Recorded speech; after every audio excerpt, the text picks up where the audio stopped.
السلام علیکم ورحمۃ اللہ وبرکاتہ۔ دوستو، جگر جسم انسانی کا انتہائی اہم جز ہے جو کہ خون پیدا کرنے اور جسم سے زہریلے مواد کو ایک خاص طریقے سے باہر نکالنے کا کام کرتا ہے، لیکن بعض اوقات خوراک اور عادات میں بہتری نہ ہونے کی وجہ سے جگر کو مختلف امراض کا سامنا کرنا پڑ سکتا ہے۔ مگر طب کی اصطلاح میں جگر کی امراض کی کلاسیفیکیشن کی گئی ہے جو کہ 3 ڈفرینٹ ٹائپس پر مشتمل ہے۔ جگر میں امراض پیدا ہونے کی عام طور پر 3 وجوہات ہو سکتی ہیں۔ نمبر 1، حرارت کی زیادتی، نمبر 2، تیزابیت کی زیادتی اور نمبر 3، حرارت کی کمی کا ہو جانا۔ ان تینوں وجوہات کی وجہ سے جگر مختلف امراض کا شکار ہو سکتا ہے۔ آج ہم اس ویڈیو میں بات کریں گے کہ اگر ہمارے جسم میں حرارت کی زیادتی ہو جائے تو ہمیں جگر کے ساتھ ساتھ دوسرے ایسے کون سے امراض ہیں جن میں ہمیں مبتلا ہونا پڑ سکتا ہے، اور اس صورت میں انسانی جسم پر ظاہر ہونے والی علامات کون کون سی ہیں، اور اس صورت میں جگر کی بیماریوں کا آسان ترین دوا اور غذا کے ذریعے سے طریقہ علاج کیا ہے۔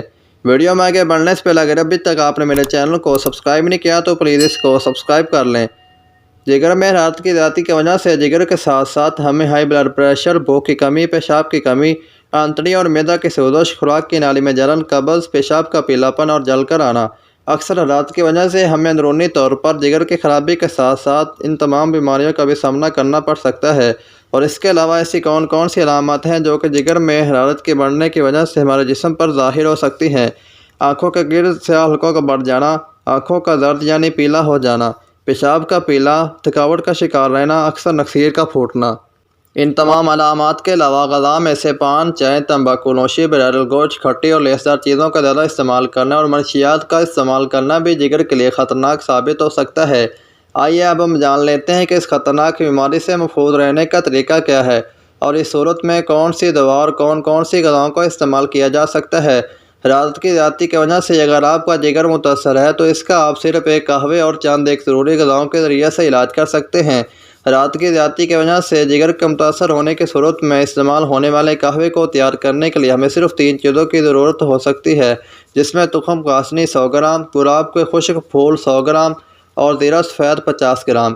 اس قہوے کو تیار کرنے کے لیے آپ تینوں چیزوں کو ملا کر ان کو 12 سے 15 حصوں میں برابر وزن محفوظ کر لیں، اور ہر ایک حصے میں تیار کرتے ہوئے 3 گلاس پانی ڈال کر 3 سے 4 مرتبہ بوائل کر کے قہوہ تیار کر لیں، اور روزانہ کھانا کھانے سے پہلے صبح و شام عمر کے لحاظ سے آدھے کپ سے 1 ہفتہ 1 گلاس تک استعمال کریں۔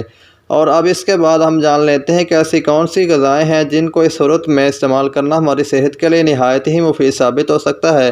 ان غذاؤں میں سے شلجم، مولی، گاجر، کدو، حلوہ کدو، کھجور توری، گائے کا دودھ، دودھ کی لسی، دیسی گھی، سوجی کا حلوہ، بکرے کا گوشت، پھلوں میں سے امرود، تربوز، موسمی فروٹر، خربوزہ، موسمی اور گاجر کا جوس ملا کر استعمال کرنا بھی نہایت مفید ثابت ہو سکتا ہے۔